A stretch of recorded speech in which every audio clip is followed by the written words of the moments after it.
L'histoire commence alors que nous rencontrons notre protagoniste nommé Elma, alors qu'il combat plusieurs adversaires. Le premier est une araignée géante contre laquelle Elma lutte, et il dit qu'il ne peut s'empêcher de sentir qu'il a déjà vécu cela auparavant. Un autre aventurier combat également, mais il se bat contre une sorte de golem. Le combat suivant d'Elma montre qu'il manie désormais un bouclier alors qu'il affronte une femme. Elle déclare qu'elle va montrer à Elma ce qu'un maître épéiste peut faire, et elle utilise une attaque spéciale. Elma finit par être repoussée, car tout ce qu'il peut faire, c'est bloquer le barrage de ses attaques. Cette fille est incroyablement dangereuse, et Elma doit tout faire pour rester en vie. La fille le manque de peu en lui tranchant le visage, et leur combat fait rage. Le combat suivant montre notre héros combattant un démon, et un autre aventurier se joint à lui. Ils s'associent pour finalement détruire la bête. Un regard sur le passé montre Elma courant pour lire un livre. Il explique que, pour une raison quelconque, chaque fois qu'il apprend ou voit quelque chose de nouveau, il a toujours l'impression de savoir déjà ce que c'est. Chaque nouvelle chose qu'il rencontre lui donne la sensation de l'avoir déjà vu auparavant. Quelques années plus tard, nous voyons qu'Elma se prépare à participer à un rituel très important. Il doit le faire parce qu'il est l'héritier de la famille Edva, et cela s'appelle le rituel des bénédictions divines. Comme toujours, Elma ressent à nouveau cette étrange sensation de déjà-vu. Son père lui dit de ne pas s'inquiéter pour le rituel parce qu'il est son fils. Il dit qu'il est sûr qu'Elma est destinée à de grandes choses, et le rituel commence. Le prêtre utilise un sort sur Elma et lui accorde la bénédiction divine d'une classe. Alors que le sort s'active et choisit sa classe, Elma est plus sûre que jamais de reconnaître ce qui se passe.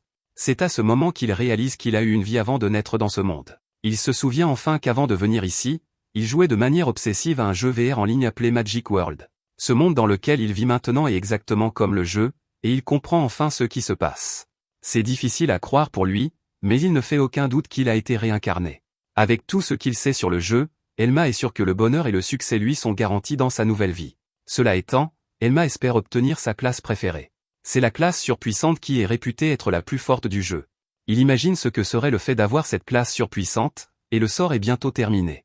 Elma est impatient de voir quelle classe il a reçue, alors il fait apparaître son écran de statut. Il ne pourrait être plus heureux en voyant qu'il a reçu la classe surpuissante qu'il espérait.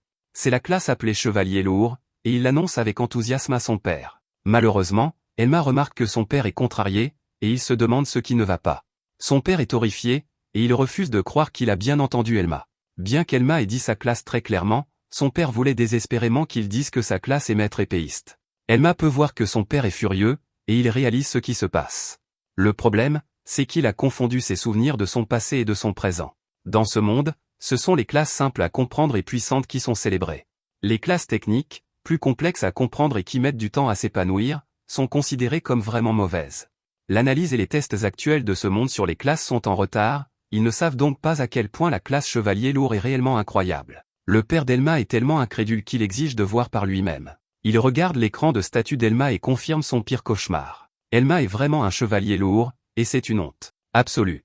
Il dit que la classe est inutile parce qu'Elma a de faibles statistiques dans tous les domaines et aucune compétence d'attaque convenable. Il n'y a rien de bon du tout, donc il est sûr que c'est une classe défectueuse. Elma dit à son père de se calmer, et il essaie d'expliquer que la classe Chevalier Lourd a les plus grands PV et la plus grande défense. Malheureusement, son père ne se soucie pas de cela, et il frappe Elma au visage. Tout le monde regarde avec horreur, et le père d'Elma dit qu'il est content que cela soit arrivé ici. Le nom de leur famille aurait été ruiné s'ils avaient été publiquement humiliés à cause d'Elma. Juste à ce moment, une femme entre dans le bâtiment. La foule chuchote à son sujet parce qu'elle est la fille d'une famille cadette. Son nom est Malice, et elle dit qu'elle aussi doit subir le rituel des bénédictions divines. Elma la connaît et explique qu'ils ont joué ensemble quelques fois quand ils étaient enfants. Cependant, en raison de son statut, ils ne se sont presque pas parlé au cours des 5 dernières années. La foule est contrariée par son interruption, et certains disent même qu'elle devrait connaître sa place. Le père d'Elma fait taire la foule, car il a décidé de la laisser passer le rituel. Les tensions montent rapidement, et Elma a un mauvais pressentiment sur ce qui va se passer. Le prêtre commence le rituel et utilise le même sort sur Malice que celui qu'il a utilisé sur Elma. Lorsque le sort est terminé, Malice vérifie son écran de statut et voit qu'on lui a attribué la classe appelée maître épéiste. La foule l'entend le dire, et ils sont tous sous le choc. Le père d'Elma est complètement silencieux, car c'est la classe qu'il voulait qu'Elma ait. Malice s'excuse moqueusement auprès d'Elma, car il semble qu'elle ait pris toutes ses compétences. Elma est horrifiée, car il semble que son mauvais pressentiment se soit réalisé, une fille d'une famille cadette acquérant la classe maître épéiste pourrait aggraver l'humeur déjà exécrable de son père. À la surprise d'Elma, son père est en réalité ravi. Il félicite Malice et dit qu'elle est un véritable membre de la famille. Il déclare qu'à partir d'aujourd'hui, Elle sera sa fille, et qu'elle sera la véritable héritière de son trône. Elma est choquée d'entendre cela, et la foule n'arrive pas à croire qu'il ait nommé une fille d'une famille cadette son héritière. Malice a toujours pensé que ce serait Elma, mais elle est d'accord qu'il ne pourrait pas supporter ce fardeau. Le père d'Elma traite Elma de déception, et il lui dit de partir. Un chevalier lourd est une tache sur la réputation de leur famille, alors il déclare qu'Elma n'est plus son fils. Il exige à nouveau qu'Elma quitte le manoir pour toujours, et toute la foule quitte le côté d'Elma. Elma est tout seul, mais il est sûr que son père ne pense pas ce qu'il dit. Il essaie d'expliquer que Chevalier Lourd est en réalité une classe très puissante, et il promet d'apporter de l'honneur à leur famille. Son père le fait taire, cependant, et lui dit de ne plus jamais se montrer ici. Il avertit également Elma de ne plus jamais utiliser le nom de famille, sinon il lui fera trancher la tête. Elma est incrédule, et Malice ne peut cacher à quel point elle apprécie la situation. Le père d'Elma quitte la pièce, et Elma n'a d'autre choix que de partir aussi. Il parle une dernière fois au serviteur de la famille, et il n'arrive toujours pas à croire que son père ne l'ait pas écouté. Le serviteur lui donne de l'argent et s'excuse de ne pas pouvoir l'aider. Elma est chassée du manoir, mais l'expression sur son visage montre clairement qu'il est plus déterminé que jamais à prouver que tout le monde a tort. Alors qu'il s'en va, nous voyons que Malice l'observe avec un sourire aux lèvres. Un peu plus tard, nous voyons à quel point la ville est animée. Un homme nommé Seigneur Till dit à un public qu'il prévoit bientôt de passer une quête de promotion. Il explique qu'il a une certaine influence auprès des examinateurs, donc cela devrait être un jeu d'enfant. À proximité, une fille nommée Lucie dit qu'aujourd'hui est le grand jour. Elle promet de faire de son mieux, mais un homme de son groupe lui dit simplement de ne pas gêner. Il trouve son comportement étrange, et il souhaite juste qu'elle puisse au moins chasser normalement. À proximité, Elma arrive à l'auberge où il va séjourner. Il traite son père d'ordure pour lui avoir causé tant de problèmes. Il a perdu sa maison, sa famille et toute sa vie. Cependant, ce qu'il possède encore, c'est la classe Chevalier Lourd, qui est la plus forte de toutes. C'est une classe surpuissante, mais personne d'autre que lui ne le sait. Elma réfléchit ensuite à la façon dont ce monde, son histoire, son environnement, et même le nom de la ville ne ressemblent en rien à ce qu'ils étaient dans le jeu. Il y a beaucoup d'inconnus, donc il devra faire quelques recherches. Cependant, la première chose qu'il devra faire est de tester sa classe et ses compétences. Il dit, afficher les statistiques, et son écran de statut apparaît. Il réalise que, si les choses ont changé et que la classe Chevalier Lourd n'est vraiment pas surpuissante, alors il est fichu. Il examine tout et est soulagé de voir que la classe Chevalier Lourd est toujours surpuissante. Elle est exactement la même que dans le jeu, et c'est toujours la meilleure classe. Il regarde les arbres de compétences et explique ce qu'ils sont. Les arbres de compétences permettent à une personne de choisir quel type de compétence elle veut. Elma a actuellement 5 points de compétences restants, ce qui correspond aux points bonus initiaux obtenus lors de l'acquisition d'une classe. À partir de maintenant, il gagnera un point de compétence supplémentaire pour chaque niveau qu'il gagnera. Il dit que la façon dont ces points sont attribués déterminera le destin d'une personne. Elma explique ensuite qu'il existe 2 types de compétences, il y a les compétences fixes déterminées par la classe, et les compétences attribuées aléatoirement lors de la création du personnage.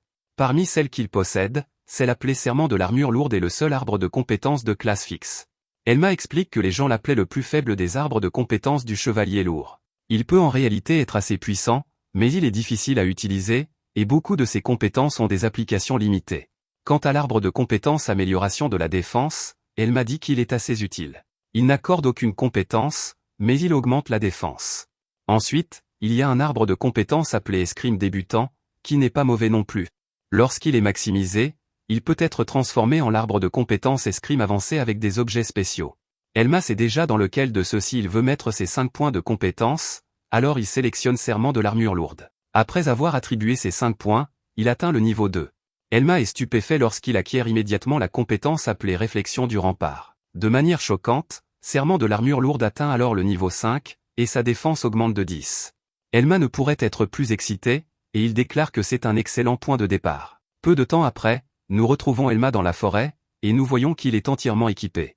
Il prend un moment pour évaluer son environnement, et nous voyons ses statistiques actuelles. Il se ferait un chemin à travers la forêt jusqu'à ce qu'il rencontre un monstre grenouille appelé Arana. Il affiche les statistiques du monstre et voit qu'il est de niveau 2. La bête attaque notre héros, alors Elma utilise Réflexion du rempart pour bloquer l'attaque. Cette capacité crée un mur d'énergie en forme de rempart de château. Cette structure défensive est si puissante qu'elle vainc le monstre à elle seule. Elma est très satisfait de sa capacité, et les points d'expérience qu'il gagne du combat le font passer au niveau 2.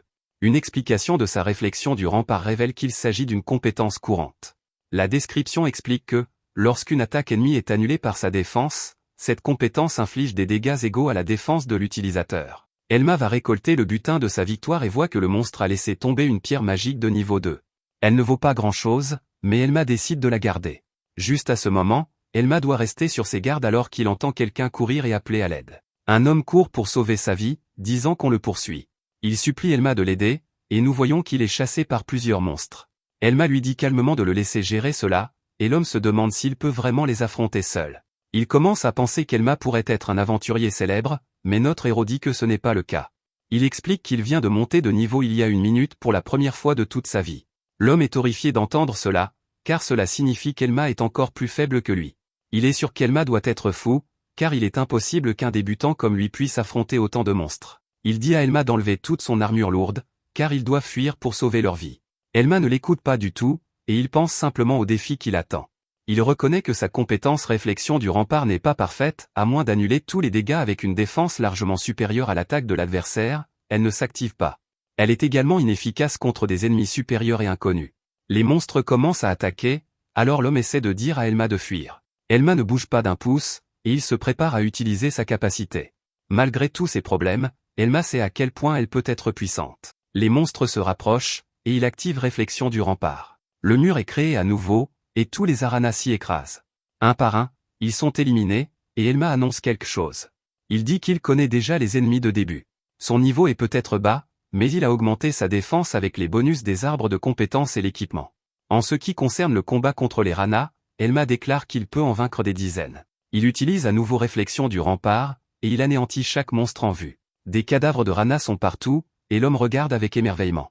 Cet homme devant lui vient de vaincre autant d'ennemis à la fois, et il ne peut que se demander qui est cet homme. Elma donne son nom complet, mais il se souvient de ce que son père lui a dit, il a dit qu'il ne pourrait plus jamais utiliser le nom de famille, sinon sa vie serait terminée.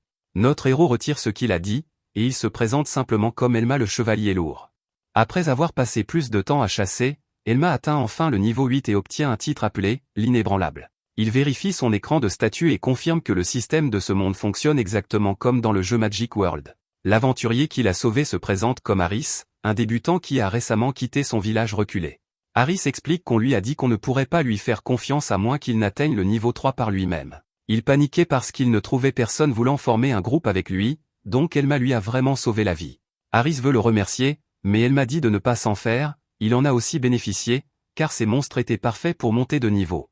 Elma a bien l'intention de prendre toutes les pierres magiques, cependant, et Harris accepte sans aucune plainte. Harris demande ensuite à Elma de former un groupe avec lui lorsqu'ils retourneront en ville. Il suppose qu'Elma a du mal à trouver du travail pour lui-même, et il sait que les classes défensives ne sont pas très populaires. Cela fait réfléchir Elma à la façon dont son père l'a maltraité lorsqu'il a découvert sa classe.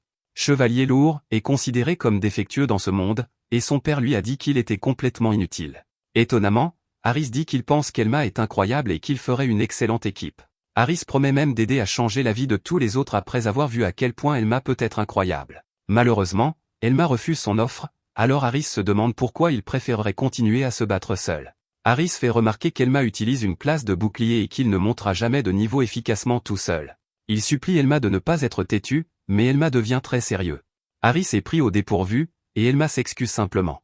Au fond de lui, Elma sait qu'Harris a raison car les classes défensives protègent normalement les alliés et attirent les attaques ennemies.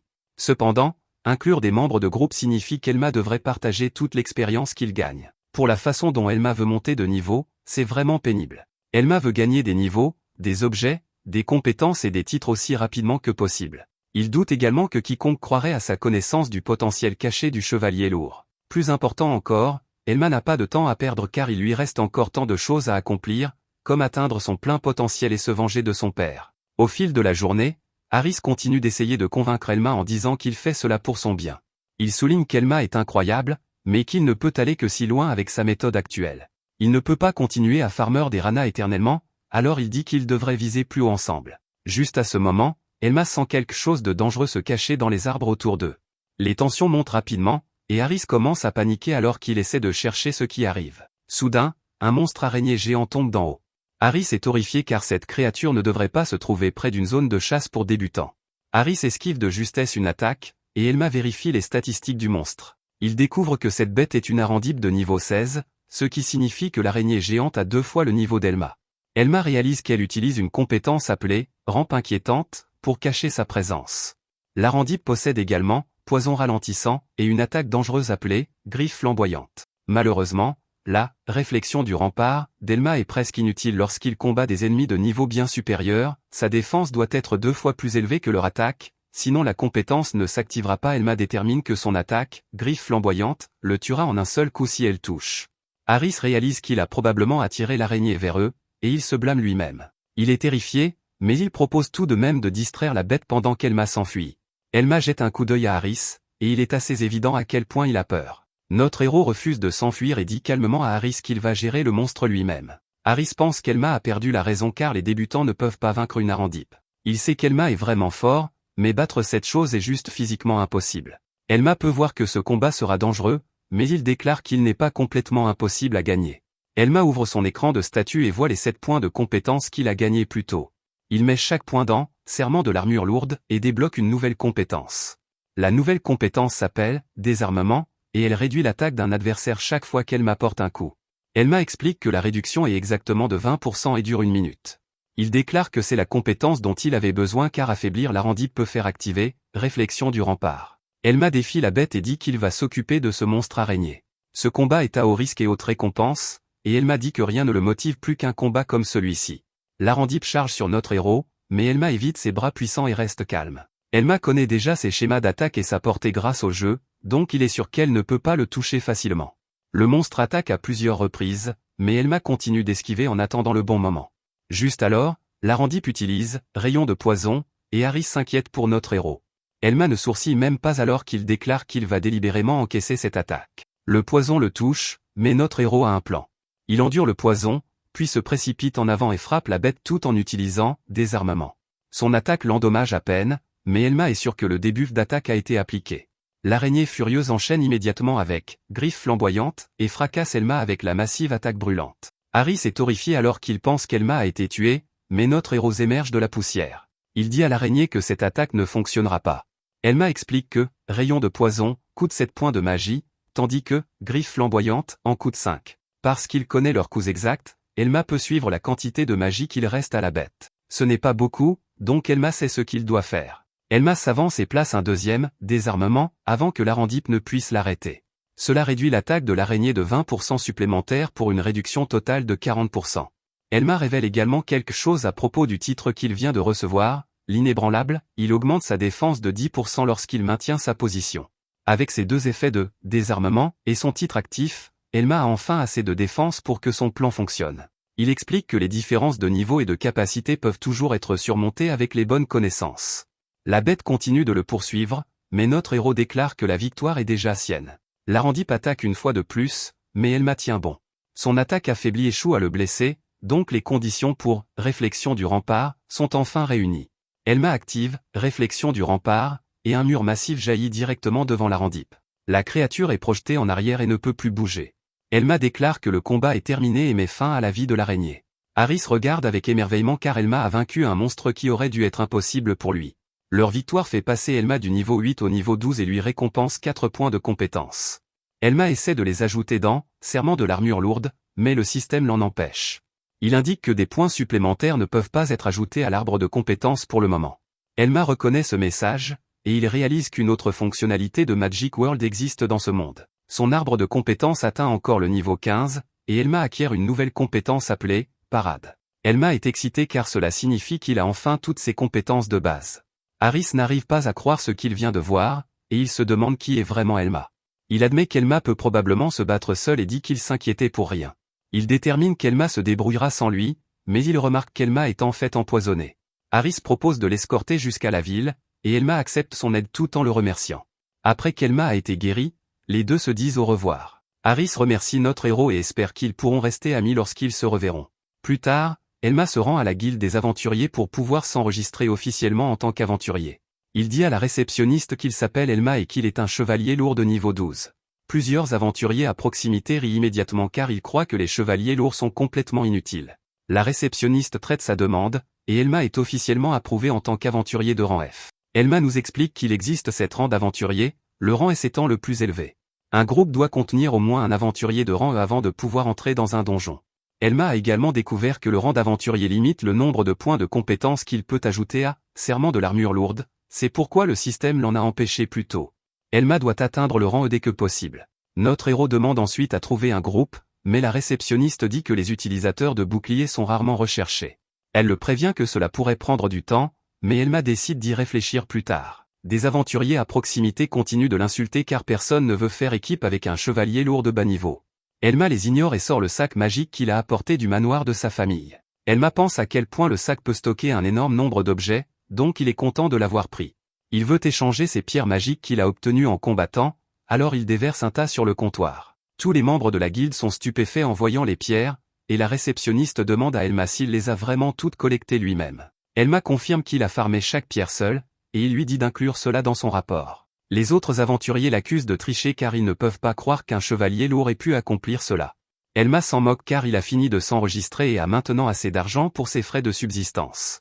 Avec ses problèmes résolus, Elma commence à penser à la partie qui excite ses instincts de joueur de Magic World. Il se demande avec impatience s'il y a des quêtes de promotion qu'il pourrait entreprendre immédiatement. La réceptionniste est surprise par sa question, mais elle confirme qu'il y en a techniquement une de disponible. Un peu plus tard, nous voyons qu'Elma a rejoint la quête de raid qui se déroule à l'intérieur d'un cimetière sombre. Le groupe comprend plusieurs aventuriers expérimentés ainsi que de nombreux débutants nerveux qui ont l'air complètement terrifiés. Un vétéran massif nommé Gotan s'approche après avoir entendu qu'un clown a rejoint leur quête de raid. Il regarde droit vers Elma et suppose que c'est lui le clown. Gotan dit qu'il y a beaucoup de débutants qui sous-estiment les guildes et les monstres avant de se faire tuer. Il refuse de croire qu'Elma ait vaincu une Arandip alors qu'il n'était que de niveau 12.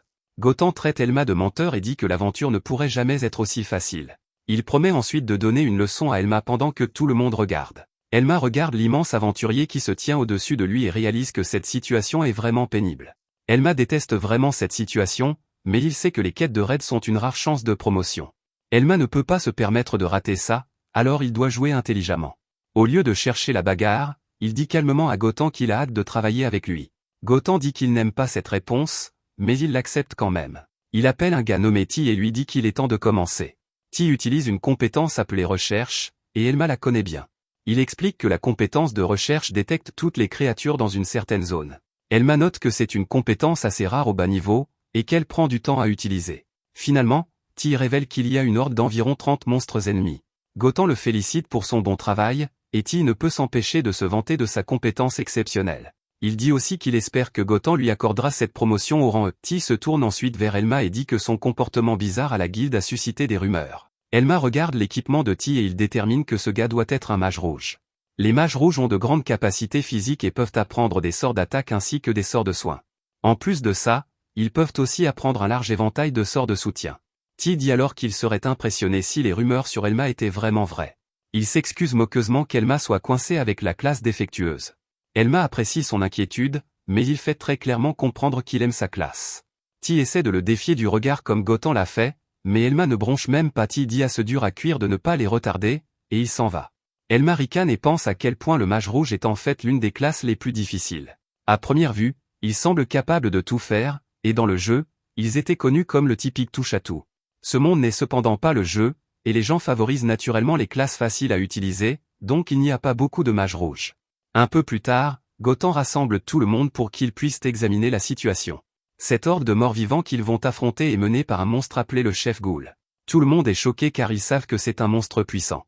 Gotan est un aventurier de rang D, alors il déclare qu'il gérera le boss lui-même. Il dit à tous les autres qu'ils devront garder leur distance tout en s'occupant de tous les faibles. L'un des aventuriers se demande s'il les protégera, et la réponse de Gotan est troublante. Il annonce qu'il ne protégera personne qui se retrouvera pris dans ce combat.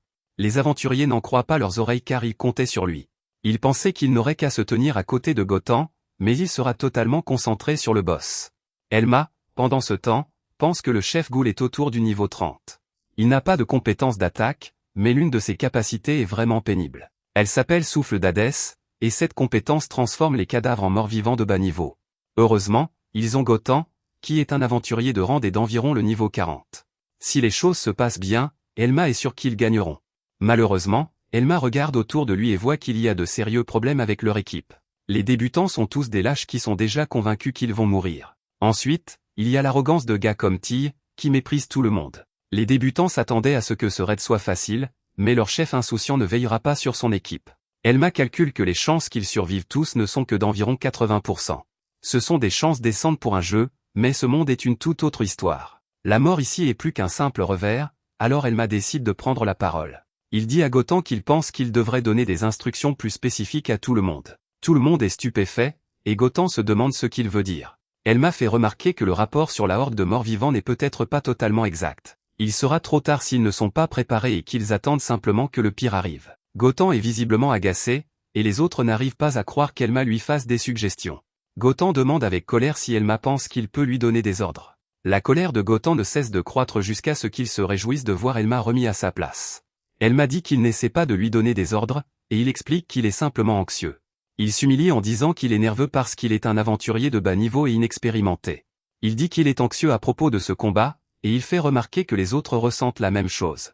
Il sait qu'un vétéran comme Gotan pourrait voir tout cela comme une routine. Cependant, les autres apprécieraient vraiment quelques instructions supplémentaires avant la bataille. Gotan déclare qu'il n'est pas un babysitter, mais étonnamment, il accepte de le faire. Malheureusement, Ti s'en mêle parce qu'il n'aime pas qu'Elma parle au nom de tout le monde. Il déclare que seuls ceux qui ont des classes défectueuses ont peur de quelques morts-vivants faibles. Ti se moque ensuite d'Elma pour avoir pleurniché auprès de Gotan juste avant la bataille. Les autres aventuriers admettent tranquillement qu'ils ont peur aussi, mais ils restent silencieux. Ti ruine les efforts de notre héros en annonçant qu'ils n'ont besoin d'aucune instruction pour faire face à ces monstres. Il dit que les lâches peuvent rester hors de leur chemin en courant vers l'arrière. Juste à ce moment, tout le monde doit se mettre en garde, car la horde de morts-vivants est enfin arrivée. Ils apparaissent dans toutes les directions, et Ti montre à quel point il est vraiment un lâche. Il tremble de peur, mais notre héros se prépare au combat.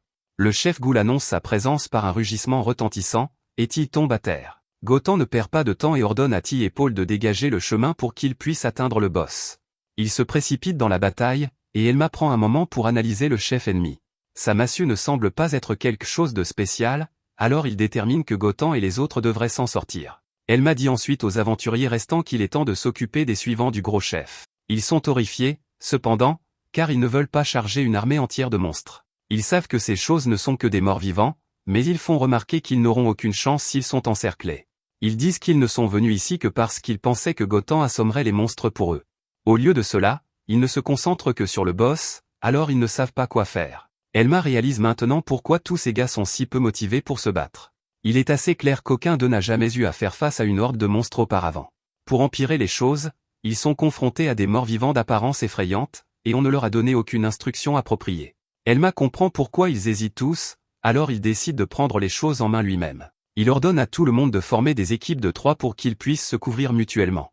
S'ils parviennent à faire cela, les morts-vivants ne pourront pas les vaincre. Les aventuriers acceptent de le faire, mais ils se demandent ce qu'Elma va faire. Elma révèle qu'il sera sur la ligne de front, attirant les morts-vivants vers lui. Cela leur donnera un peu de temps pour se rallier. Les autres font remarquer que c'est beaucoup trop risqué pour lui de faire ça tout seul. Les chevaliers lourds sont vraiment lents, et il ne pourra pas se soigner assez vite. Juste à ce moment, un mort-vivant essaie d'attaquer l'aventurier, mais Elma le dévie instantanément avec sa compétence parade. Cette compétence utilise une épée ou un bouclier pour dévier les attaques ennemies et créer des ouvertures. Elma part plusieurs autres attaques avec facilité, et les aventuriers regardent, émerveillés. Elma utilise ensuite désarmement alors qu'il fait rage à travers toute la horde avant d'éliminer tout un groupe de morts-vivants avec réflexion de rempart. Les aventuriers sont stupéfaits car Elma a éliminé tous ces monstres en un clin d'œil. Elma leur dit de ne pas s'inquiéter car attirer des hordes d'ennemis est le travail d'un chevalier lourd. Il dit que si quelque chose d'imprévu se produit, il veut qu'ils le disent aux autres immédiatement. Elma annonce qu'il les aidera aussi, et le groupe n'en croit pas ses yeux. La bataille fait rage, et Elma affronte seule la plupart des morts-vivants. Les aventuriers n'arrivent pas à croire ce qu'ils voient car Elma est censée n'être qu'un chevalier lourd. Vaincre autant de monstres fait passer Elma au niveau 16, et il gagne un autre point de compétence. Elma est très satisfait car Parade fonctionne encore mieux que prévu. Combattre autant d'ennemis à ce niveau est aussi vraiment efficace pour monter de niveau. Il vérifie ses statistiques, et il est ravi de voir que tout augmente régulièrement. Les aventuriers font remarquer qu'Elma a dit qu'il se contenterait d'attirer les monstres. Au lieu de cela, il les fauche pratiquement tous sans aucune aide. Il commence à se demander s'il devrait rester derrière lui pour plus de sécurité.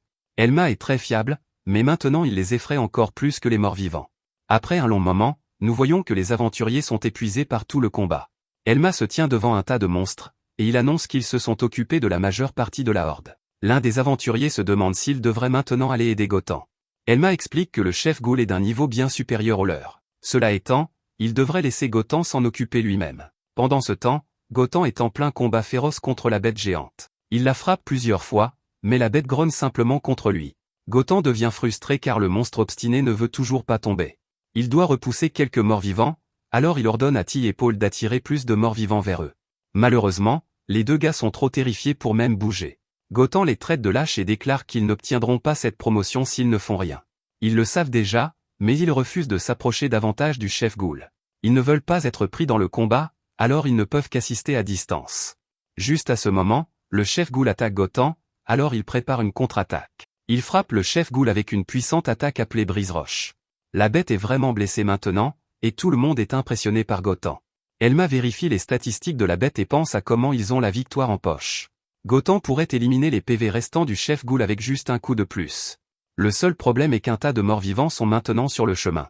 Les aventuriers se demandent s'ils devraient attaquer les morts-vivants, mais Elma leur dit d'attendre. Juste à ce moment, le chef Ghoul choque tout le monde en commençant à dévorer tous les morts-vivants à proximité. Il en mange un après l'autre, consommant au moins 10 d'entre eux.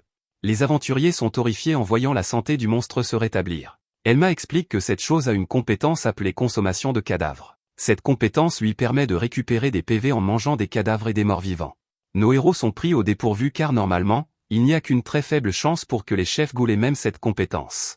Autre chose le dérange, et Elma ne peut s'empêcher d'y penser.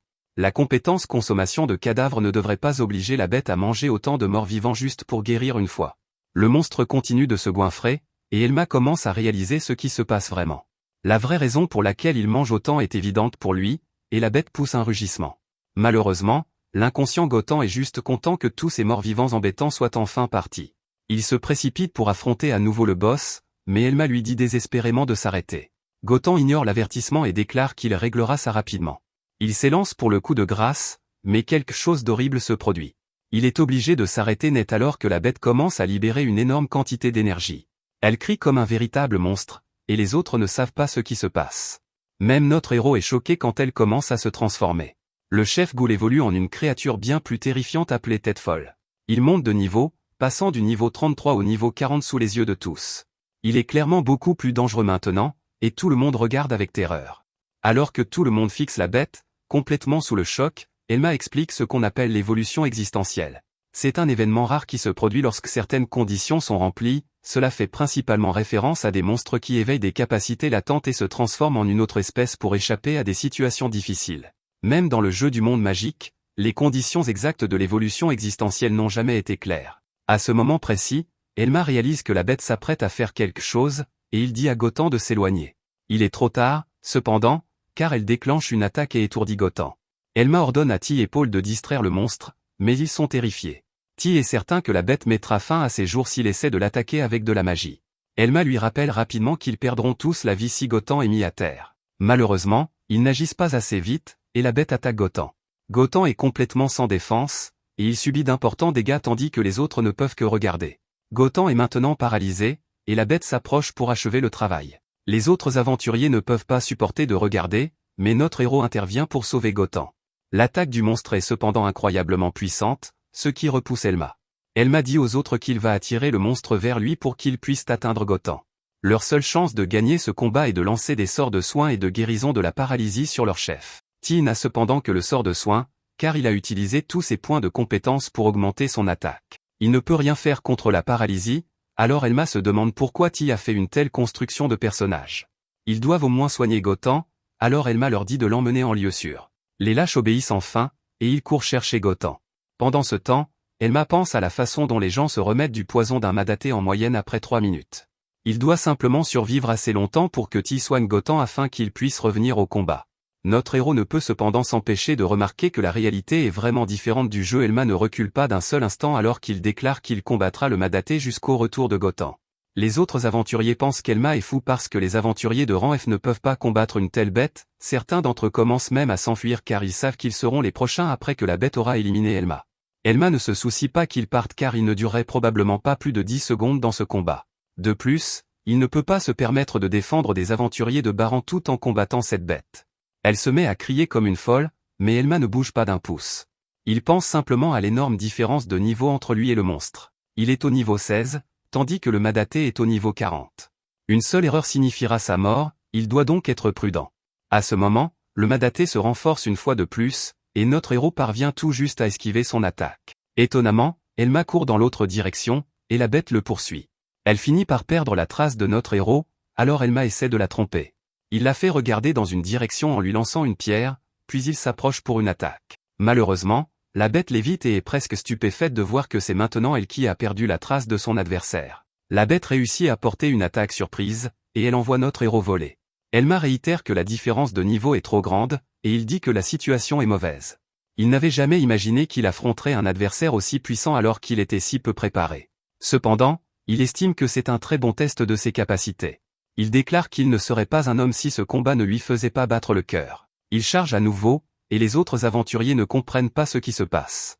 Le chevalier lourd tient quand même tête au monstre qui a mis Gotham à terre. Un gars est vraiment impressionné, et il se demande si Elma pourrait peut-être gagner. L'autre aventurier lui dit de ne pas être stupide parce qu'Elma est en train de perdre lentement, c'est un miracle qu'il soit encore en vie, et il ne tiendra probablement pas beaucoup plus longtemps. Elma continue d'esquiver les attaques, mais il réalise quelque chose, s'il continue de laisser le Madaté attaquer, il finira par être touché. Il sait qu'il devra contre-attaquer s'il veut tenir la bête en respect. Elma fait apparaître son écran de statut, et il met quelques points dans le maniement de l'épée de débutant. Il atteint le niveau 5, et il acquiert la compétence coup vital. Cela permettra à Elma de porter un coup puissant avec sa lame à distance 0, de plus, c'est très efficace contre les cibles avec une défense élevée. Le combat continue, et Elma utilise la parade pour éviter d'être touché. Il comble l'écart avec une vitesse incroyable, et il utilise le coup vital pour la première fois. Tout le monde est stupéfait car il a réussi à infliger des dégâts. Bien sûr, ce n'est pas suffisant, car la bête n'a presque rien remarqué. Elma pense à la façon dont le coup vital sacrifie la portée de la lame de l'utilisateur. Pour cette raison, tous les autres aventuriers considéraient cette compétence comme défectueuse. Cependant, son efficacité à infliger des dégâts fonctionne très bien pour le chevalier lourd, avec sa faible attaque et sa haute défense. Notre héros sait pourtant que cela ne suffira pas pour vaincre la bête. Il doit continuer à esquiver alors que la créature attaque sans aucun contrôle. Juste alors, Elma dit que le vrai combat commence maintenant, mais il révèle que son travail est terminé. La bête est confuse, mais ce qu'Elma voulait dire devient clair lorsque Gotham rejoint le combat. Il s'écrase sur la bête et utilise son attaque fendante de tueur de dragon.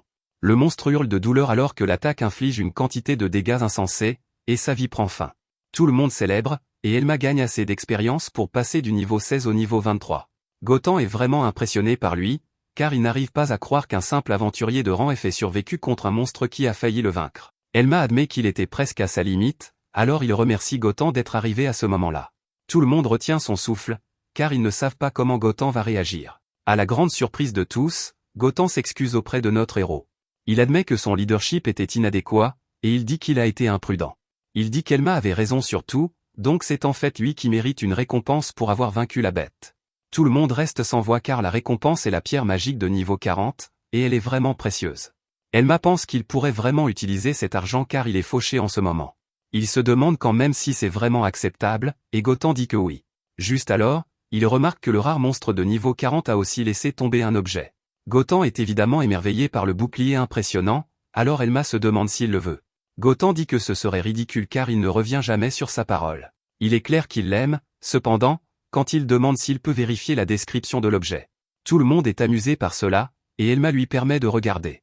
Notre héros ramasse son nouveau bouclier, et son écran de statut révèle qu'il s'appelle Rage du démon. Il ajoute 25 points à la défense de son utilisateur, et son prix sur le marché est de 3 millions d'or. De plus, après avoir bloqué une attaque, la prochaine attaque de son utilisateur reçoit 8 points bonus. Les aventuriers sont tous stupéfaits car 3 millions d'or est une somme d'argent incroyable. Elma pense alors que la réflexion du rempart ne s'active que lorsque son armure est frappée. Cependant, avec ses statistiques, il pourrait neutraliser des attaques de son niveau avec ce seul bouclier. Il va le garder car, s'il vendait quelque chose d'aussi précieux, cela attirerait beaucoup d'attention indésirable. Ensuite, Elma se demande ce qui va se passer pour sa promotion. Gotham lui dit de ne pas s'inquiéter car il va dire à la guilde que ce serait leur perte s'il ne le promouvait pas. Tout le monde est choqué car Gotham soutient vraiment Elma. Gotham dit qu'il va s'assurer qu'il promeuve Elma dès que possible. Il révèle que la guilde lui a dit de s'assurer qu'Elma ne triche pas, cependant, il a réalisé que leur avertissement était mal fondé. Il déclare que si quelqu'un s'oppose à la promotion d'Elma, alors il le mettra KO. Il rit comme un fou, et T l'interrompt pour lui demander sa propre promotion. Il fait remarquer que c'est son sort de soin qui a ramené Gotham dans le combat, mais Gotham le fait taire. Il fait remarquer que T a perdu son sang-froid devant la bête, donc il ne peut pas approuver sa promotion, il rencontrerait des défis bien plus grands dans les donjons, et il n'est manifestement pas prêt. Gotham lui dit d'aller s'entraîner avec des quêtes qu'il peut réellement gérer, alors T s'en va. Le lendemain, nous voyons que la ville est aussi animée que jamais. Notre héros se rend à la guilde avec Gotham, et la réceptionniste donne la récompense pour avoir terminé le raid. D'abord, elle donne à Gotan un petit sac contenant 130 000 pièces d'or, et tout le monde dans la guilde observe attentivement. Elle donne ensuite à Elma un sac beaucoup plus grand contenant 200 000 pièces d'or pour les 10 pierres magiques blanches qu'il a apportées. Tout le monde est étonné, mais ils sont vraiment choqués quand elle dit qu'il y a plus. La prochaine récompense d'Elma sera pour la pierre magique qu'il a obtenue du Madaté. C'est le plus grand sac jusqu'à présent, et il contient 600 000 pièces d'or. Gotan éclate d'un grand rire parce qu'Elma a en fait gagné plus que lui cette fois-ci. Tout le monde dans la guilde commence à chuchoter à propos d'Elma car il est censé n'être qu'un chevalier lourd inutile. Même la réceptionniste doit demander à Gotan si Elma a vraiment vaincu la variante du chef Ghoul. En même temps, les autres aventuriers se souviennent qu'Elma était le même gars qui avait fait sourciller quand il avait apporté des pierres magiques de haut niveau l'autre jour. Ils pensent tous encore que les classes défensives sont défectueuses, alors ils supposent qu'Elma doit utiliser une sorte d'astuce. Tout le monde devient très agité, et ils exigent que Gotan dise quelque chose. Ils veulent tous savoir comment une classe défensive comme le chevalier lourd a pu éliminer autant de monstres. Finalement, Gotan perd patience, et il se met à crier sur tout le monde. Il déclare que s'il doute d'Elma, alors il l'insulte aussi lui pour avoir approuvé sa promotion. Tout le monde se tait, et nous pouvons voir qu'Elma est reconnaissant. Dehors, Elma remercie Gotan pour tout, et ils se séparent. Tout va pour le mieux alors qu'Elma pense qu'il vient d'être promu au rang E. Il traverse la ville, et il se demande ce qu'il devrait faire maintenant. Il est maintenant de rang E, donc il peut entrer dans les donjons et récolter de l'or. Cependant, la stratégie de la réflexion du rempart qui nécessite une défense écrasante ne fonctionne que contre les ennemis de départ. Avec sa configuration de compétences actuelle, il va rester bloqué à monter des niveaux pendant un moment. Il détermine qu'il devrait chercher un certain objet, c'est le livre de compétences Croc d'insanité ardente. Il explique que les livres de compétences sont des objets nécessaires pour débloquer des arbres de compétences. Ils sont incroyablement rares, donc il n'en trouvera pas tout de suite, mais en chercher un est gratuit. S'il peut combiner le serment de l'armure lourde et le croc d'insanité ardente, alors il serait paré. Ces deux arbres de compétences fonctionnent ensemble pour compléter le chevalier lourd. Elma explique que le chevalier lourd complet n'est plus un spécialiste de la défense, même l'appeler un spécialiste de l'attaque ne serait pas juste non plus. La seule chose qui convient est de l'appeler une arme humaine. Il déclare que le croc d'insanité ardente est essentiel pour libérer le potentiel du chevalier lourd. Alors qu'Elma traverse la ville, il pense à la façon dont le livre de compétences Croc d'insanité flamboyante est un objet clé pour un chevalier lourd. Ce serait génial s'il pouvait en trouver un dans la ville, alors il se dirige vers une boutique proche. Il veut acheter 3 potions de soins, mais il est stupéfait d'apprendre que cela lui coûtera 72 000 pièces d'or. C'est bien plus cher que dans le jeu, mais il n'y peut rien. Il paie et demande à la vendeuse si elle sait où il peut acheter des livres de compétences. La vendeuse pousse un soupir, et Elma explique qu'il n'a trouvé aucun livre de compétences dans aucune des boutiques. Il pense à comment, dans le jeu, un chevalier lourd est bloqué en mode tutoriel jusqu'à ce qu'il trouve le livre de compétences Croc d'insanité flamboyante. Elma ne peut pas se permettre d'attendre, il doit en trouver un immédiatement. La vendeuse s'étonne qu'il puisse être si ignorant et suppose qu'il est un aventurier de première année qui vient d'obtenir sa classe. Elle explique que l'achat et la vente de livres de compétences sont interdits.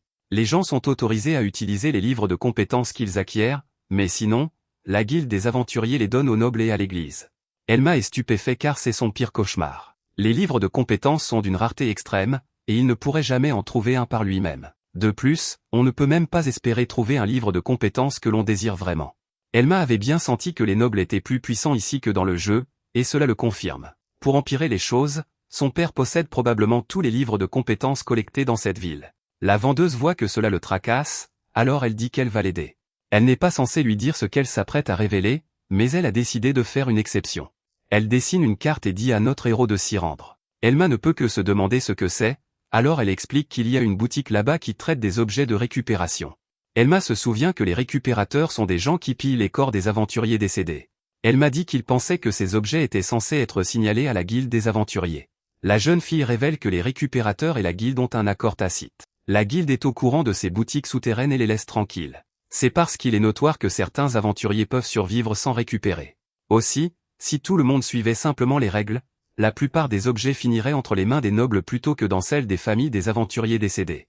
Elle explique que les nobles achètent les livres de compétences à bas prix et les thésaurisent au lieu de les utiliser. Cela la dérange visiblement, car elle dit que les nobles ne savent pas à quel point il est dur d'être aventurier. Elma n'en revient pas d'avoir été si naïf car, s'il n'avait pas retrouvé ses souvenirs, il serait probablement encore un noble. Il pense qu'il préférerait mettre fin à ses jours plutôt que de dire à quiconque qu'il est le fils d'un noble. Elma suit ensuite la carte pour trouver la boutique mystérieuse. À l'intérieur, il est accueilli par une fumée épaisse, et il se demande si cet endroit aura ne serait-ce que des livres de compétences. En regardant autour de lui, il est ravi d'en trouver 5. Cet étrange marchand dit à Elma que cette salle des grimoires brisés n'est pas pour les débutants comme lui. Elma s'empresse de dire qu'il a de l'or et qu'il aimerait regarder ses livres de compétences. Elle lui donne la permission car ses empreintes sales ne les rendront pas moins précieux. Elma jette un coup d'œil et il est choqué de constater que le livre de compétences tir à l'arc débutant est vendu 2 millions de pièces d'or. C'est insensé car c'est 500 000 pièces d'or de plus que dans le jeu. Il se souvient que, dans le jeu, le prix du marché était basé sur les échanges entre joueurs. Il détermine que ce prix est probablement aussi basé sur les prix du commerce réel. Elma réalise que le prix des livres de compétences est gonflé parce que les nobles les thésaurisent. Notre héros est encore plus choqué quand la vieille dame dit que, pour ce livre, elle facturerait 3 millions de pièces d'or. Elle dit qu'elle doit facturer plus car c'est un commerce très risqué. Les officiels ferment les yeux, mais si leur supérieur le découvre, elle pourrait y laisser sa tête.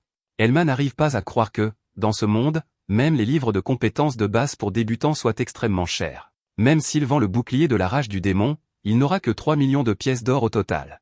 Il est sûr que cela ne suffirait pas pour acheter un livre de compétences extrêmement rare comme celui qu'il recherche. Les 5 livres de la boutique sont aussi assez rares, mais ce n'est pas ce qu'il cherche. Juste à ce moment, il remarque un livre de plus, et il est stupéfait de constater que c'est le croc d'insanité flamboyante. Il peut à peine garder son calme car c'est un arbre de compétences essentiel pour un chevalier lourd. Elma se rapparaît s'il peut juste l'acheter, mais la vieille dame voit à quel point il est excité. Elle le trouve étrange de vouloir ce livre, et Elma demande combien il coûte. La dame révèle qu'elle le facture 50 millions de pièces d'or, et notre héros est abasourdi. C'est bien plus qu'il ne peut se permettre, et il a quelques idées sournoises. Il dit qu'il est étonné que cette dame garde une marchandise si chère sans aucune garde. Elle sent qu'Elma la pense faible, alors elle lui dit d'essayer de faire quelque chose. Elle révèle qu'elle a jeté 5 types l'autre jour toute seule. Elma n'a pas d'autre option, alors il demande à la dame si elle peut lui garder le livre de compétences. Il promet de revenir avec 50 millions de pièces d'or, mais la dame prend un moment pour réfléchir. Finalement, elle accepte de le lui garder, mais seulement s'il paie 5 millions de pièces d'or supplémentaires. Elle marchande vraiment dur, et Elma n'est pas en mesure de refuser. Après avoir quitté la boutique, Elma pense à quel point sa situation est mauvaise. 55 millions de pièces d'or, c'est 60 fois ce qu'il a gagné avec cette quête de raid qu'il a faite. Il ne peut pas vraiment se plaindre, cependant, car il n'imagine même pas à quel prix se vendent les livres de compétences plus puissants. Le croc d'insanité flamboyante est un arbre de compétences rares, donc les seules personnes qui le veulent sont les chevaliers lourds et les accros du combat. Elma ne veut même pas penser au prix de vente des livres de compétences plus populaires. Il détermine que tout ce qu'il peut faire maintenant est de chercher des moyens de gagner de l'argent. Il pourrait essayer de s'enrichir rapidement en farmant des butins rares dans les donjons. Malheureusement, cela ne fonctionnera pas car les chevaliers lourds n'ont pas de compétences pour infliger des dégâts constants. Il envisage de farmer des monstres faibles avec réflexion rempart, mais cela prendrait trop de temps. Il pense qu'il pourrait trouver un autre livre de compétences et monter de niveau ses arbres de compétences, mais cela ne fonctionnera pas non plus. Il cesserait de les utiliser une fois qu'il aurait acquis le croc d'insanité flamboyante, et il préférerait ne pas gaspiller de points de compétences. Finalement, il réalise qu'il aurait beaucoup plus d'options s'il faisait équipe avec d'autres aventuriers. Il pense aux aventuriers qu'il a rencontrés jusqu'à présent, y compris Gothon, qui a pris sa défense. Il détermine que trouver des alliés sera sa meilleure option. Juste à ce moment, il surprend une groupe parler d'un butin fou qu'ils viennent d'obtenir dans un donjon.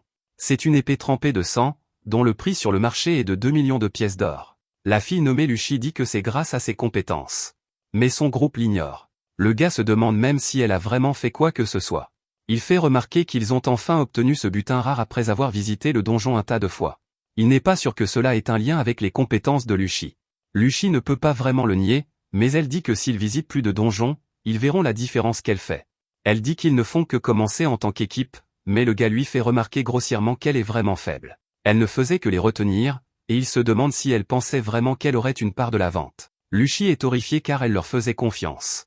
Elle essaie de faire remarquer qu'elle a risqué sa vie en combattant sur la ligne de front avec eux, donc elle aimerait au moins 100 000 pièces d'or. Ce n'est qu'un 120e de ce pourquoi ils le vendront, mais ils ne sont même pas prêts à lui donner ça. Le gars admet qu'elle a risqué sa vie, mais elle n'a tout simplement pas de compétences d'attaque décentes.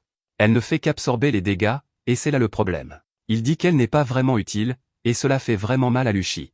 Elle commence à trembler, mais elle surprend les autres lorsqu'elle se défend. Elle admet qu'elle n'a pas de compétences d'attaque, mais c'est parce qu'elle a assigné ses points de compétences comme ils le lui ont dit. Il ne la traite d'inutile qu'après avoir gagné beaucoup d'argent, et elle dit que c'est vraiment méchant. Le gars se sent insulté et dit à Lucie qu'elle est confuse. Il dit qu'il n'a fait qu'une suggestion, et que c'est elle qui a réellement assigné ses points de compétences. Maintenant, elle le blâme et exige une part alors qu'elle n'a rien contribué. Elma regarde et pense que ce genre de choses arrivait toujours dans Magic World. Un mauvais build et une dispute sur la façon de partager le trésor est une histoire vieille comme le monde. Vous assignez vos points de compétence pour vous adapter à votre groupe, mais la situation change et vos choix deviennent dénués de sens.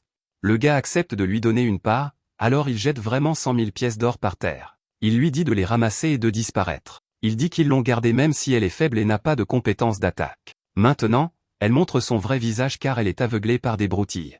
L'autre fille est plutôt d'accord et dit qu'ils ne peuvent pas se permettre de partager la richesse qu'ils ont acquise. Ils ont réussi à retourner la situation contre Luchi, car elle s'excuse de les avoir contrariés. Elle dit qu'elle ne veut même plus de l'or, mais ils lui disent qu'il est trop tard. Le gars lui souhaite bonne chance pour trouver un nouveau groupe, mais il ne sait même pas qui voudrait recruter une ratée comme elle. Il la laisse derrière, et elle m'a dit qu'il a déjà vu des choses comme ça auparavant. Il est courant que certaines relations ne durent qu'aussi longtemps que l'argent dure. Pour rendre les choses encore plus difficiles, le système de points de compétence est impitoyable. Vous devez farmer des monstres de niveau supérieur au vôtre pour obtenir de l'expérience décente. Si votre build est mauvais et que vous avez du mal contre des ennemis de votre niveau, alors augmenter votre niveau devient incroyablement difficile. Elma pense à ce que les autres ont dit à Luchi sur le fait qu'elle n'a pas de compétences d'attaque décente et qu'elle ne fait qu'encaisser les coups. Elma se demande si cette fille a mis ses points dans le boost de vitesse ou un arbre de compétences d'armes dont elle n'a pas besoin. Il remarque qu'elle est une Harley Quinn, ce qui signifie qu'elle pourrait avoir un arbre de soutien. Juste à ce moment, Elma réalise ce qui se passe réellement. Il se souvient que le groupe a été surpris d'obtenir un butin aussi rare et que Luchi a dit que c'était grâce à ses compétences. Elma est complètement stupéfait en se demandant si Luchi possède un certain arbre de compétences précieux. D'après leur conversation, Elma est sûre qu'elle doit l'avoir. Il dit que, s'il a raison, alors Luchi possède un arbre de compétences sérieusement déséquilibré. Luchi poursuit désespérément les autres en s'excusant d'avoir été égoïste. Elle promet de ne plus jamais demander d'argent tant qu'ils la laisseront rester dans le groupe. Juste à ce moment, elle est choquée de voir qu'Elma l'a désespérément poursuivi. Elle panique parce qu'il est essoufflé, mais Elma lui dit d'écouter. Il dit qu'il aimerait vraiment qu'elle rejoigne son groupe, et tout le monde est stupéfait. Luchi est sous le choc lorsqu'Elma la supplie de former un groupe avec lui. Il promet qu'elle ne le regrettera pas, et il lui propose même un partage 80/20. Luchi suppose qu'elle obtiendrait les 20%, alors elle dit qu'elle ne pourrait pas survivre avec ça. Elma clarifie les choses en expliquant qu'elle obtient les 80, tandis que lui obtiendra les 20. Le type nommé Klein interrompt Elma et exige de savoir qui il se prend pour. Elma se présente et révèle qu'il a entendu que Luchi quittait leur groupe. Cela étant, il dit qu'il est venu ici pour la recruter pour lui-même. Klein se demande si Elma a perdu la tête, parce que Luchi est terrible au combat. Elle n'arrive même pas à monter de niveau correctement, mais Elma dit que ce n'est pas grave et que ce n'est pas un problème pour lui. Klein dit qu'il espère qu'Elma ne le regrettera pas, parce que prendre cette fille inutile lui épargne un peu de culpabilité. Il donne moqueusement à Elma la permission de la prendre, mais notre héros dit qu'il ne demande pas la permission. Klein est pris au dépourvu, alors il exige de connaître le niveau d'Elma et sa situation de groupe. Elma révèle qu'il est un chevalier lourd solitaire de niveau 23 et un aventurier de rang E. Klein fait remarquer que quelqu'un de son niveau devrait savoir exactement à quel point Luchi est vraiment inutile. Luchi admet qu'elle n'est que de niveau 13, alors elle dit que rejoindre Elma n'est peut-être pas une bonne idée. Elma ne bronche pas du tout et répète que ce n'est pas grave et que ce n'est pas un problème. À ce moment-là, la fille nommée Ray tire Klein de côté parce qu'elle pense qu'il se passe quelque chose d'étrange ici. Elle fait remarquer qu'il est bizarre qu'un aventurier de rang essaie si désespérément de recruter Luchi. Elle commence à penser que les compétences de Luchi sont plus utiles qu'ils ne l'ont jamais réalisé. Klein la rabroue en déclarant que les compétences de Luchi n'ont rien fait et qu'elles sont inutiles. De plus, il dit qu'un chevalier lourd n'aurait pas pu atteindre le niveau 23 tout seul. Il pense qu'elle ment, qu'il a été exclu de son groupe, ou qu'il drague juste Luchi. Klein admet qu'ils ne veulent pas que la rumeur se répande qu'ils ont exclu quelqu'un pour sa mauvaise construction. C'est pourquoi Klein change immédiatement d'attitude et commence à être gentil. Il dit à Elma qu'ils attendaient quelqu'un comme lui. Surprenamment, il dit qu'il veut qu'ils prennent bien soin de Luchi. Luchi ne pourrait pas être plus heureuse alors qu'elle accepte avec gratitude l'offre généreuse d'Elma. Elle a hâte de travailler avec lui, et Elma dit qu'il ressent la même chose. Il pense qu'il a officiellement gagné son tout premier membre de groupe. Malheureusement, Klein n'a pas encore fini. Alors qu'il félicite les deux pour leur nouveau groupe, il rappelle à Luchi qu'elle n'a jamais acheté d'armes décentes, alors il pointe les 100 000 pièces d'or qu'il a jetées par terre. Il appelle ça un cadeau d'adieu et dit à Luchi de les ramasser par terre. Luchi le remercie et elle va les chercher, mais Elma lui dit de ne pas les ramasser. Au lieu de cela, il dit à Klein de ramasser lui-même les pièces qu'il a jetées par terre. Il fait remarquer que même un enfant peut faire ça, et appeler ça un cadeau après l'avoir jeté est tout simplement ridicule. Tout le monde est stupéfait, et Elma dit à Luchi qu'il est temps d'y aller. Elle se demande s'ils vont vraiment laisser autant d'argent, et Elma dit qu'il s'en moque. Il explique qu'il vaut mieux ne rien devoir à des gens comme eux.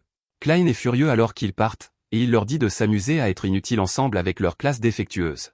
Un peu plus tard, Lucy remercie Elma de l'avoir invitée à rejoindre son groupe. Elle se demande timidement s'il l'a aidée parce qu'il est tombé amoureux d'elle au premier regard. C'est la seule raison qu'elle peut imaginer pour qu'une personne de niveau supérieur au sien prenne sa défense. Elle déblatère sur le fait d'être mignonne, mais Elma coupe court à toutes ses bêtises. Il devient très sérieux et va droit au but. Il lui demande si elle a un arbre de compétences de dame, et Lucy devient complètement silencieuse. Elle reste sans voix, parce qu'il ne devrait rien savoir à ce sujet. Un peu plus tard, les deux traversent une forêt, et Elma explique certaines choses. Dans le monde magique, les donjons sont les cauchemars du dieu créateur endormi nommé Alcero. Il est resté le dieu absolu pendant une éternité, mais il a fini par perdre la raison. À cause de cela, il a été scellé par les dieux qu'il avait lui-même créés. Ces cauchemars créent maintenant des portes dans le monde réel qui produisent des monstres et des démons. Nos héros arrivent à l'un de ces donjons, et Elma dit qu'on les appelle aussi des trous de rêve. Celui-ci est l'entrée de la boîte à jouets de l'ange, et son niveau recommandé est de 50. Lucy se demande si Elma est vraiment sûre de vouloir d'elle dans son groupe, et elle lui montre son écran de statut. Elle essaie de lui montrer à quel point elle est inutile, mais Elma s'en moque. Il lui dit juste qu'elle ne devrait pas montrer ça aux gens, et Lucy est stupéfaite. Elle explique qu'elle préférerait qu'il l'abandonne maintenant plutôt que de le décevoir plus tard. Elle souligne ensuite qu'elle ne peut même pas utiliser sa seule compétence d'attaque, appelée pousser de dés, à moins de faire un 6. Lucy est vraiment découragée quand elle dit qu'elle a vraiment gâché sa construction. Elle aimerait avoir pris l'arbre acrobatique du fou ou avoir mis des points dans le booster d'attaque à la place. Lucy s'emballe sur la façon dont elle a tout gâché, mais Elma lui dit simplement que ce n'est pas grave. Il dit calmement qu'il a besoin d'elle, et elle comprend complètement de travers ce qu'il veut dire. Elle s'affole encore à propos de la romance, alors Elma doit expliciter son véritable plan. Il déclare qu'ils vont farmer un facile 30 millions d'or et la faire monter au niveau 30. Lucy n'en croit pas ses oreilles, et elle se demande comment diable ils vont faire ça. Elma pense qu'il sera plus facile de lui montrer, alors ils entrent dans le donjon pour commencer. À l'intérieur, Elma pense que le niveau recommandé est de 50, mais il connaît tous les monstres qui apparaissent ici. Le plan est simplement de farmer quelques niveaux dans les étages supérieurs du donjon. Elma attirera les ennemis vers lui pendant que Lucy les vaincra avec son couteau perce-fer. Lucy déclare qu'Elma lui a acheté ce couteau cher, alors elle ne peut pas être une mauviette. Un regard sur le couteau montre qu'il donne plus 3 attaques, et son prix sur le marché est de 550 000 pièces d'or. Il est très efficace contre les adversaires coriaces, car il réduit la défense de la cible de 15% avant de calculer les dégâts. Lucy promet de protéger Elma pour lui rendre l'appareil pour le couteau. Elle promet de faire ce qu'elle peut pour être à la hauteur de ses attentes inexplicables. Juste alors, ils rencontrent leur premier monstre, et Elma révèle que c'est un ours en pièces rapportées. Lucy fait remarquer que son apparence est mignonne, mais son niveau l'est beaucoup moins. Elma explique qu'il a une statistique d'attaque de 22, donc Lucy survivra même si elle est touchée. La seule chose qu'elle ne peut pas encaisser est un coup critique, mais Elma a aussi prévu le coup. Il dit qu'il peut neutraliser l'ours en le déséquilibrant au début de son attaque. Il gérera toutes ses attaques pendant que Lucy attaquera depuis son angle mort pour l'abattre. Son dernier avertissement est que Lucy fasse attention à ses griffes et crocs dangereux. Le combat commence, et Elma utilise une compétence appelée piétinement d'ombre sur la bête. Le fait qu'Elma marche sur l'ombre d'une cible l'empêche de s'enfuir tant que son pied touche le sol. Lucy se met en place, mais elle est confuse parce que l'ours ne semble pas avoir de griffes ni de crocs. Juste à ce moment, l'ours l'horrifie alors que d'énormes griffes et crocs jaillissent de son corps. Il déchaîne une volée d'attaques, mais Elma bloque chacune d'elles avec son bouclier. L'ours est tout amoché, alors Elma dit à Lucy que c'est à son tour. Il lui ordonne de frapper l'ours, alors elle enchaîne les attaques. Elle crie que ce n'est même plus mignon, et elle porte le coup décisif. Les PV de l'ours tombent à 0 alors que nos héros parviennent enfin à le vaincre. Elma se demande combien de niveaux elle a gagné, mais Lucy panique complètement à propos d'autre chose. Aucun objet n'est sorti de l'ours, alors elle le supplie de lui laisser tomber quelque chose. Lucy crie d'agonie alors qu'elle craint d'être exclue de son groupe à nouveau pour ne pas avoir apporté de valeur. Elma lui dit de ne pas s'inquiéter, car ils ne l'ont éliminé que pour les points d'expérience. Il prévoit d'en éliminer quelques autres, donc quelque chose finira par tomber. Juste à ce moment, d'autres ours arrivent, alors ils utilisent exactement la même stratégie. Ils vainquent une tonne d'ours, et ils obtiennent enfin une pause. Lucy célèbre alors que les ours laissent enfin tomber des objets, et ils en laissent même tomber 2 d'affilée. L'objet s'appelle le bouclier d'ours, et il donne à son utilisateur plus 12 en défense. Son prix sur le marché est de 200 000 pièces d'or, et elle m'a dit qu'ils peuvent aussi bien les prendre. Il pense ensuite à quel point il est étrange que ces objets soient tombés les uns après les autres. Ces objets ne tombent généralement pas comme ça, alors il sait qu'autre chose se passe.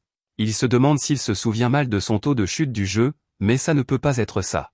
Elma se souvient alors que la patte de chat de Luchi est une compétence spéciale qui augmente la chance de 500%. Si sa statistique de chance de départ était élevée, cela expliquerait tout. Elma se demande pourquoi le groupe de Klein n'a jamais réalisé la valeur de Luchi, et il détermine que ce n'est qu'un groupe de débutants. Ils ont dû simplement s'habituer à avoir des taux de chute très élevés dès le début. Luchi se demande si elle a été utile, alors elle m'a dit qu'elle l'a été, et il la remercie d'avoir rejoint son équipe. Elle est ravie, et elle se demande s'il devrait collecter 10 autres boucliers d'ours. Elle m'a dit que ce n'est pas nécessaire, parce qu'elle a déjà gagné assez de niveaux.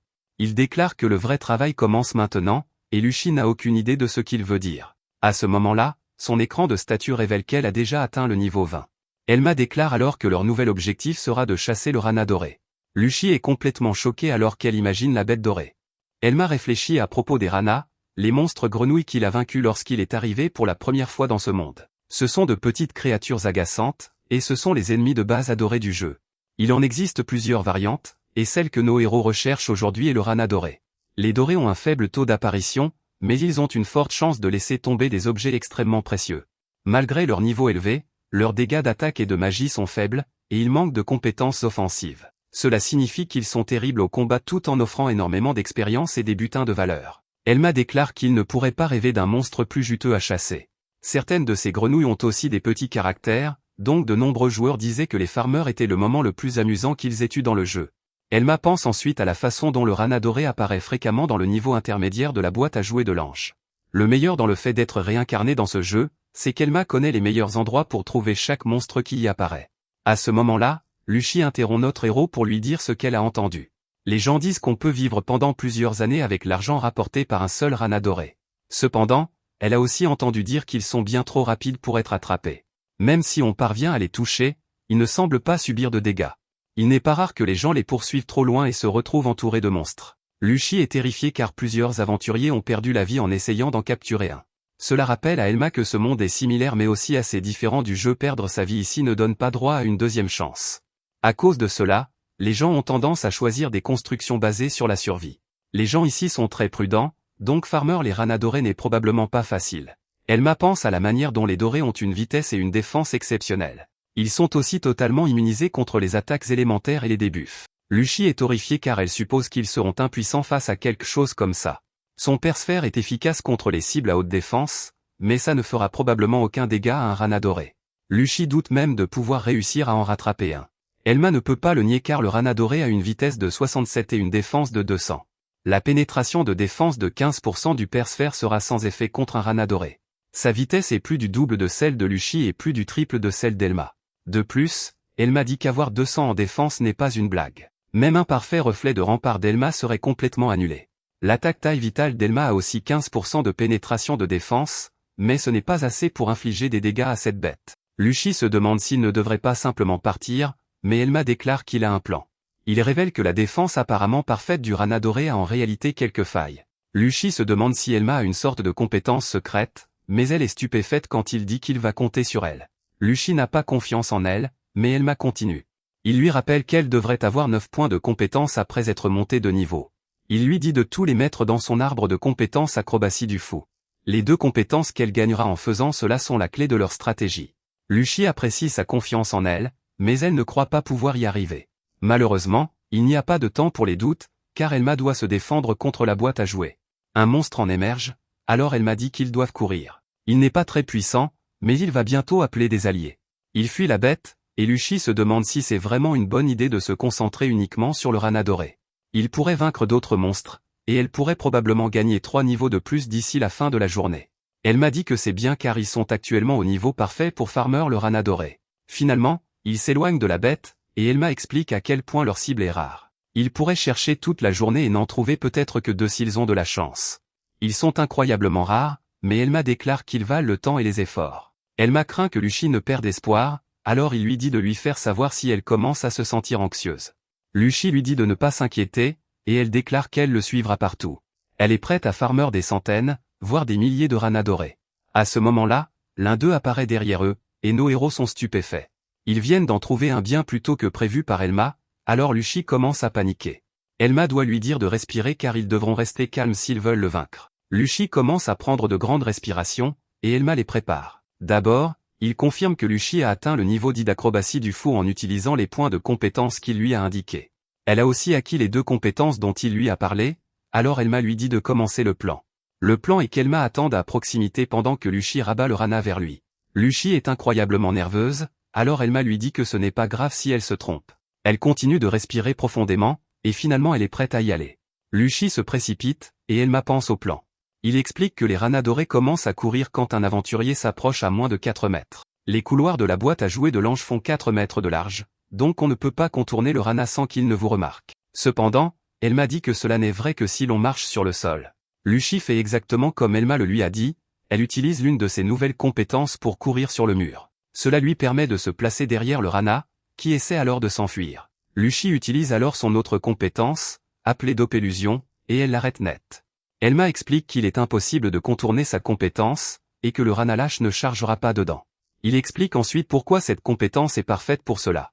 L'immunité aux effets de statut du rana signifie qu'il ne peut pas être aveuglé ou halluciné. Cependant, ils ne peuvent pas voir à travers les illusions créées par Dopélusion. C'est l'une des faiblesses dont Elma parlait, donc ils ont maintenant l'avantage. La petite créature essaie de courir dans l'autre sens, mais Elma explique l'autre faiblesse. Il révèle que son pas d'ombre fonctionne sur le rana. La seule question est de savoir s'il peut réussir à placer la compétence sur la grenouille rapide. Elma sait qu'il ne peut pas se tromper, alors il sort l'une des pierres magiques qu'il a achetées. Elles sont censées être utilisées pour soigner, mais elles ne sont pas très efficaces. C'est pourquoi elles sont utilisées d'une manière bien différente. Ces pierres brillent très fort quand elles sont activées. Elma l'utilise pour aveugler le rana. Il utilise ensuite pas d'ombre au moment parfait, et il attrape la bête. Luchi célèbre, mais elle se demande comment ils vont le vaincre. Elma explique qu'ils devront réussir des coups critiques. Les coups critiques infligent 1,5 fois plus de dégâts et ignorent 50% de la défense de leur cible. La bête ne peut pas s'échapper, alors Luchi dit qu'Elma a tout le temps pour réussir des coups critiques. Malheureusement, Elma explique que ces coups critiques ne font pas assez de dégâts. Il rappelle à Luchi qu'il a dit qu'il compterait sur elle, alors elle panique à nouveau. Il explique que réussir des coups critiques demande du talent et de la chance. Elma ne peut pas tenter des coups critiques en ce moment parce qu'il doit rester en place pour contrôler son ombre. Luchi tremble de peur car elle n'a réussi que quelques coups critiques. Elma l'assure qu'elle peut le faire, et il lui rappelle qu'elle a sa compétence lancée de dés. Luchi se souvient comment Klein l'a rabaissée et lui a dit qu'elle n'avait aucune compétence utile. Sa compétence lance un dé à 6 faces et accorde un effet bonus en fonction du résultat. Faire un 6 lui donne un coup critique, et ce serait parfait. Faire un 6 lui donne aussi plus d'attaque, donc un coup critique lui donnerait 2 fois plus de dégâts. De plus, elle aurait la pénétration de 15% du persphère, et cela se cumulerait avec les 50% du critique. C'est une quantité de dégâts énorme, mais Luchi doute encore d'elle-même après avoir été tant rabaissée. Elma l'assure qu'il n'existe pas de classe ou de compétence inutile. Il lui rend sa confiance en lui disant de ne pas laisser les opinions des autres l'atteindre. Elma dit à nouveau qu'il a besoin d'elle, et Luchi est choquée. Elle déclare qu'elle est prête à se battre parce qu'elle ne veut pas le décevoir. Luchi se lance, et elle active lancer de dés. Le dé roule, et nos héros attendent avec impatience de voir sur quel nombre il va tomber. Il tombe sur 6, et Luchi obtient un coup critique. Cela inflige d'énormes dégâts comme il l'avait prévu, et Luchi vainc le rana doré. L'œil de diamant de la créature tombe, et Luchi n'arrive pas à croire qu'ils ont vraiment gagné. Elma passe du niveau 23 au niveau 30, et Luchi passe du niveau 20 au niveau 27. Les ranas dorés donnent énormément de points d'expérience, mais Elma dit que la meilleure partie, ce sont les objets de valeur qu'ils laissent tomber. Ils n'ont qu'un taux d'apparition de 50%, alors nos héros vont vérifier s'ils ont obtenu quelque chose. À leur grande joie, ils voient qu'ils ont reçu une éblouissante lame décorative de rana. Elle donne 12 points d'attaque supplémentaires, et son prix sur le marché est de 17 millions de pièces d'or. Ils ne pouvaient pas rêver mieux, alors ils célèbrent encore plus. 17 millions d'or, c'est une tonne d'argent, et Luchi n'arrive pas à croire qu'ils l'ont obtenu aussi facilement. Elle doit revérifier tous les chiffres, et elle s'évanouit de stupéfaction. Elle pense à son ancien groupe qui l'a viré de l'équipe à cause de sa part d'un objet valant 2 millions d'or, ils ont obtenu celui-ci bien plus facilement, et il vaut presque 10 fois plus. Cependant, elle est horrifiée quand elle réalise que transporter cet objet fera d'eux une cible. Luchi dit qu'ils devraient s'enfuir ensemble, mais Elma n'a pas fini.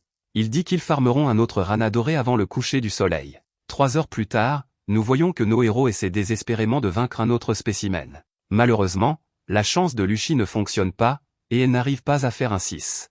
Cela signifie qu'elle n'obtient aucun coup critique, et ils ne peuvent pas vaincre le rana qu'ils attaquent. Finalement, sa chance tourne, et elle atterrit à un coup critique. Le rana doré est vaincu, et nos héros obtiennent leur deuxième lame décorative. C'est une excellente nouvelle, et Elma monte au niveau 33. Luchi n'est pas contente de sa performance, alors Elma essaie de la remonter. Elle a raté plusieurs fois, mais il lui dit qu'elle économise juste sa chance pour plus tard. Il s'avère que Lucy est en fait vraiment heureuse parce qu'ils ont des objets d'une valeur de 34 millions d'or. Pour couronner le tout, elle monte au niveau 31. En sortant, Lucy pense à tout cet argent, et Elma lui en attribue tout le mérite. Il dit qu'ils devront réfléchir à la meilleure façon d'utiliser cet argent pour leur groupe, ils devront aussi envisager comment dépenser leurs points de compétence en fonction de leur équipement. Lucy vient d'obtenir un tas de points de compétence, alors elle se demande comment les utiliser. Elma lui rappelle qu'elle ne devrait pas montrer son écran de statut aux gens, mais elle fait remarquer qu'Elma est son amie. Elle lui doit d'être arrivée à ce niveau, et cela ne la dérange pas de lui montrer. C'est alors que les choses prennent un tour terrifiant alors qu'ils entendent une sorte de voix au loin. Cela ressemble un peu au cri d'un bébé, et Elma est choquée quand il réalise ce que c'est. Il dit que c'est un errant, et il explique ce que c'est. Il dit à Lucy que le boss d'un donjon où le Seigneur des Rêves en est le cœur. Normalement, il reste en place au fond du donjon, cependant, parfois il erre dans le reste du donjon, et cela s'appelle un errant. Lucy réalise qu'ils sont en grand danger parce que le niveau recommandé pour ce donjon est le niveau 50. Elma la calme en disant qu'ils doivent juste l'éviter. Ils s'éloigneront de la voie et se dirigeront vers la sortie, le Seigneur des Rêves ne les suivra pas dehors, donc ils devraient aller bien. Ils sortiront du donjon et iront encaisser leur gain en ville. Elma est confiant que leur voyage se terminera paisiblement, mais ils réalisent vite qu'ils n'étaient que naïfs. C'est alors que deux aventuriers très blessés courent pour sauver leur vie. Ils disent qu'un monstre bien plus puissant est soudainement apparu, et qu'ils doivent s'enfuir. Ils sont en très mauvais état, et Elma pense que ce n'est pas un jeu.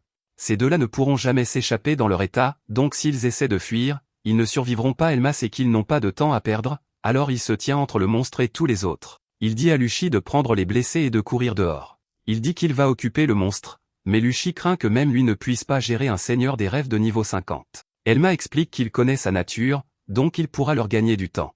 Il lui rappelle que c'est le travail d'un chevalier lourd d'attirer l'aggro pour le reste du groupe. La bête finit par arriver, et Elma l'appelle le chevalier d'étain. La bête est couverte de sang, donc Elma peut voir que tout le monde est en danger. Elma dit à Lucy d'emmener tout le monde une fois de plus, mais elle hésite. Les aventuriers blessés commencent à courir, mais Lucy n'arrive pas à se résoudre à les suivre. Elma regarde de nouveau la bête, et il remarque qu'elle est déjà endommagée. Ses statistiques sont incroyablement élevées, mais le fait qu'elle soit déjà blessée donne un peu d'espoir à Elma. Lucy fait remarquer qu'elle est affaiblie, donc ils peuvent la vaincre ensemble. Elma refuse, et il lui dit qu'elle doit fuir. Lucy ne comprend pas pourquoi. Alors, Elma révèle quelque chose de terrifiant, il dit que ce chevalier d'étain n'est pas réellement le Seigneur des Rêves, ce n'est qu'un de ses serviteurs, et le Seigneur des Rêves arrivera bientôt. C'est alors que d'autres serviteurs apparaissent, et Lucy réalise à quel point la situation est vraiment impossible. Ils sont tous de niveau 40, alors Elma lui dit de fuir une fois de plus, il l'assure qu'il sera juste derrière eux après leur avoir gagné du temps. Lucy refuse de le laisser seul parce qu'il a été la seule personne qui a voulu d'elle dans son groupe. Elma réalise ce qu'il doit faire, alors il se fait très clair pour Lucy. Il lui dit qu'il ne peut pas s'occuper d'un poids mort comme elle en combattant ces monstres. Il dit qu'elle ne fera que gêner, et elle est navrée par ses paroles. Elle s'excuse, et elle accepte de partir. Lucy dit juste à Elma de ne pas trop tarder, et elle suit les autres. Après son départ, Elma admet que lui et Lucy auraient peut-être pu battre ses serviteurs si elle était restée. Cependant, le vrai problème, c'est que le Seigneur des Rêves est toujours en route. Il a dit à Lucy qu'il gagnerait du temps pour les autres et qu'il s'enfuirait ensuite, mais il admet que c'était un mensonge. La vérité, c'est qu'en tant que chevalier lourd, il n'a aucune vitesse. Il pourrait peut-être échapper au chevalier d'étain, mais fuir un Seigneur des Rêves avec des attaques magiques est tout simplement impossible. Le terrifiant Seigneur des Rêves fait enfin son apparition, et Elma déclare qu'il devra le vaincre ici. Ce Seigneur des Rêves s'appelle Embryo, et il est de niveau 50. Les statistiques du monstre sont plutôt basses, mais le problème est qu'Elma ne peut pas lui infliger de dégâts. La défense de sa chair est incroyablement élevée, et seul son œil peut être endommagé. Le problème avec cela est que toucher l'œil nécessite des attaques à distance.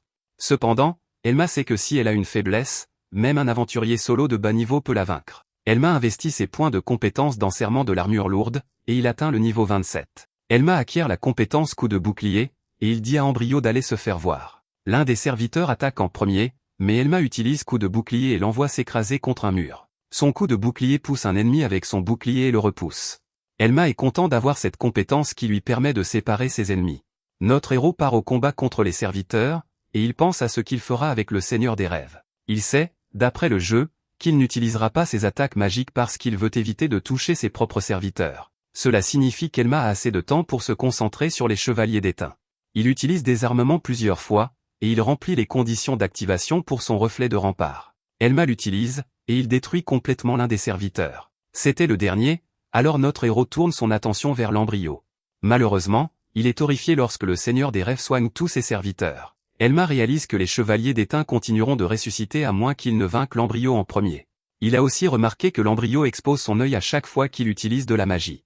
Notre héros profite de l'occasion en lançant une pierre dans son œil. L'éclat frappe la bête, et Elma pense à la pierre qu'il vient d'utiliser. En injectant de l'énergie magique dans la pierre, elle tire d'innombrables aiguilles de terre. La bête s'apprête à utiliser son attaque coupe-soie, alors Elma utilise un chevalier d'étain pour la bloquer. Quand c'est fini, Elma utilise coup de bouclier sur le chevalier, mais il l'esquive étonnamment. Elma est pris au dépourvu alors qu'il réalise que ses serviteurs apprennent. C'est terrifiant parce que dans le jeu, les monstres ne pouvaient pas s'adapter aux compétences du joueur. Ces chevaliers ont visiblement appris à quoi ressemble le coup de bouclier, et cela rend la victoire contre l'embryo bien plus difficile.